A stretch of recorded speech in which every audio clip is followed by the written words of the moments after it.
Ich war heute Nacht auf der Alm, auf meiner Lieblingsalm am Untersberg, und da gehe ich schon seit 10 Jahren hin. Und es war einfach nur schön, hier unten zu schlafen und ja, was man halt so auf der Alm macht: Feuer machen, Käse machen und die Kühe holen und wieder auf die Weide treiben. Und ja, melken tatsächlich auch. Das war schon speziell. Und ja, vielleicht geht es nächsten Sommer mal den ganzen Sommer auf die Alm. Schauen wir mal.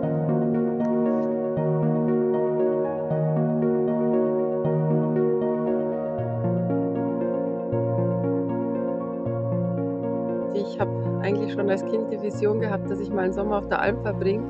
Und ich habe da mit der jungen Sennerin, der Enkelin von der Sennerin, wo ich sonst immer hingegangen bin, die ist jetzt heuer auf einer anderen Alm, gesprochen vor ein paar Tagen, wo ich auch schon hier oben war. Und dann hat sie gesagt, ja, komm halt einmal für eine Nacht vorbei und schau, wie dir das taugt, mit die Kühe, mit dem Käse machen und so weiter. Und ja, dann bin ich gestern Abend hier hoch und ja, es ist echt eine spezielle Erfahrung. Ich war natürlich schon öfters auf Hütten, aber jetzt so, dass ich wirklich da so mitgemacht habe, das ist eigentlich das erste Mal in der Natur. Soweit die Natur mehr oder weniger unberührt ist, hilft dir einfach, dich an die natürliche, göttliche Matrix wieder anzubinden. Und je weiter du in die Berge raufgehst, desto mehr spürst du das auch. Also ganz extrem spüre ich es dann auf über 2000 Meter. Wir sind hier ungefähr auf 1600. Da merkst du es auch schon, aber über 2000 Meter fühlt sich so ähnlich wie am Meer an.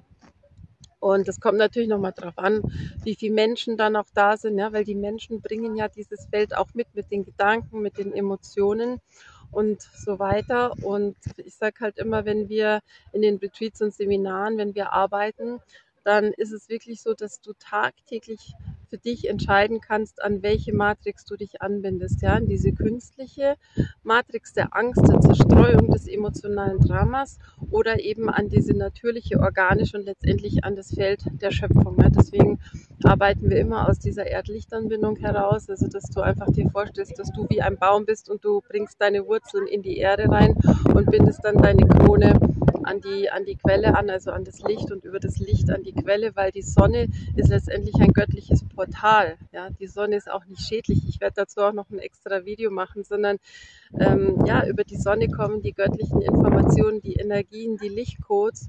Und wenn wir uns der Sonne entziehen, dann stirbt das Leben. Ja, das ist in der Natur genau das Gleiche. Natürlich gibt es Pflanzen, die mehr den Schatten vertragen, aber es geht halt immer darum, was ist das richtige Maß.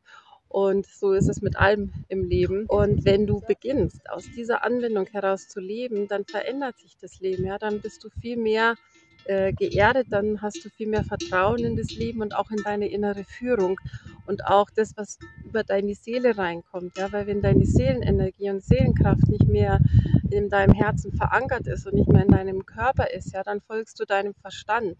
Und der Verstand weiß einfach nicht, wo es hingeht im Leben. Und das spielt alles zusammen. Also das heißt, ich kann eigentlich nur mich dieser inneren Führung übergeben, wenn ich das Vertrauen habe, also sprich, wenn ich einfach meine Füße fest auf dem Boden habe, meine Wurzeln spüre und wenn ich die Anbindung an die Quelle habe. Und dann habe ich wirklich auch den Mut, dem zu folgen, was mir meine Intuition sagt, was mir die Stimme des Herzens sagt und der Ruf meiner Seele. Und die Seele weiß den Weg raus aus dem Labyrinth, ja, dieser künstlichen Matrix. Wenn du deine Perspektive wechselst und von oben drauf schaust, dann siehst du, wo der Ausweg ist. Ja. Und es gibt natürlich, sage ich eigentlich fast in jedem Video, auch immer unterschiedliche Lebenssituationen. Ja, wenn du, also je mehr du natürlich da verstrickt bist in dieser Matrix, desto herausfordernder ist es halt. Ja, und auch natürlich, wenn du Familie hast und je nachdem, was die familiären Umstände sind und so weiter. Aber nichtsdestotrotz ist es immer und zu jeder Zeit möglich, ja, auch wenn es nur kleine Schritte sind. Ja. Also fang einfach an mit dieser tagtäglichen Anbindung. Ich werde da unter das Video auch noch einen Link stellen, auch zu einem anderen Video, was ich gemacht habe mit einer Meditation, dass du das für dich halt üben kannst.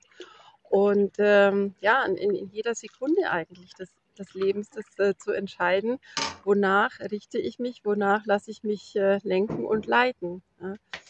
Und das ist auch ein ganz wichtiger Weg für deine eigene Heilung. Das ist die Voraussetzung dafür, dass du auch tiefer einsteigen kannst in andere Themen, weil wenn du über diese Anbindung gehst, dann kommt auch automatisch dein ganzes Energiesystem wieder ins Gleichgewicht. Also sprich deine Chakren und dein Meridiansystem, deine Aura, das lädt sich wieder auf. Ja. Und wenn das nicht der Fall ist, dann ist man einfach wie eine leere Hülle, die ja dann letztendlich wie ein Bioroboter. Ja? Und dann sitzt einer da mit einer Fernbedienung und lenkt und leitet dich. Ja? Es braucht ja einen, der manipuliert und einer, der das zulässt. Und ein Mensch, der angebunden ist, der bewusst ist, der nicht in der Angst ist, der lässt sich einfach nicht manipulieren. Und was auch einfach noch ein wichtiger Schritt ist, dass wir wieder beginnen, in und mit der Natur zu leben. Also ich habe jetzt vor ein paar Wochen ein Bushcraft- und Survival-Seminar gemacht und ja, ich beschäftige mich schon seit vielen Jahren damit, mit diesen Techniken auch, aber es war jetzt einfach nochmal schön, ein wirkliches Seminar dazu zu machen und ich werde das auch immer mehr in die Retreats und die Seminare integrieren, dass also wir haben jetzt schon diesen Sommer ganz viel draußen gearbeitet, wir sind wirklich auf den Berg raufgegangen und haben da die Energie- und Heilarbeit gemacht und das war einfach so kraftvoll und es sind so viele Prozesse dadurch angestoßen worden und ich möchte das eigentlich weitermachen und auch wirklich diese Bushcraft- und Survival-Techniken mit einfließen lassen.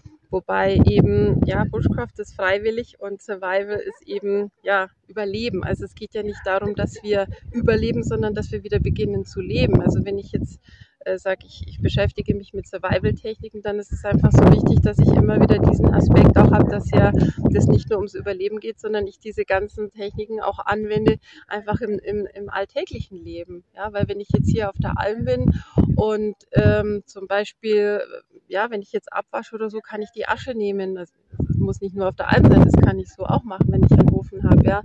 Oder zum Beispiel kannst du die Asche auch verwenden, wenn irgendwas stark geruchsintensiv ist. Oder auch zum Beispiel kannst du Kaffee nehmen und ach, da gibt es so viele Sachen. Du kannst ohne Feuerzeug Feuer machen. Vielleicht kennst du dich eh schon ein bisschen damit aus. Aber das ist einfach so ein tolles Gefühl, wenn du rausgehst in die Natur und weißt, okay, ich kann hier mal eine Zeit lang überleben. Ja, und das ist natürlich auch alles Trainingssache. Also ich sage nicht, dass ich jetzt wochenlang schon in der Natur überleben könnte, aber es ist einfach schon mal eine Basis da, die ich auch weiter ausbauen möchte und den Menschen einfach auch mitgeben möchte. Und das Leben oder der natürliche Lebensraum, der ist eigentlich in der Natur. Also unser natürlicher Lebensraum findet nicht in irgendwelchen Räumlichkeiten oder Häusern statt, sondern in der Natur.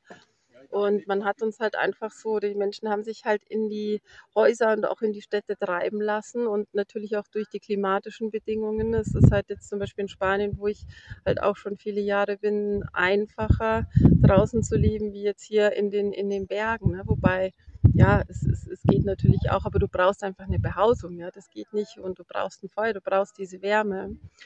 Und, aber das einfach als Rückerinnerung, dass unser natürlicher Lebensraum einfach die Natur ist und dass es da auch wieder hingehen sollte.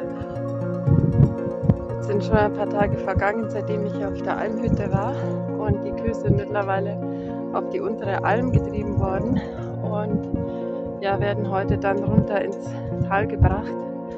Und jetzt ist so eine Lücke zwischen ziemlich schlechtem Wetter, was wir die Woche haben. Heute ist strahlender Sonnenschein. Und ja, das ist einfach in den Bergen. Normalerweise werden die Kühe erst so ja, Mitte, Ende September runtergetrieben ins Tal. Und dadurch, dass jetzt Schnee kommt, wahrscheinlich am Wochenende, ja, ist ziemlich viel los, gerade in den Bergen.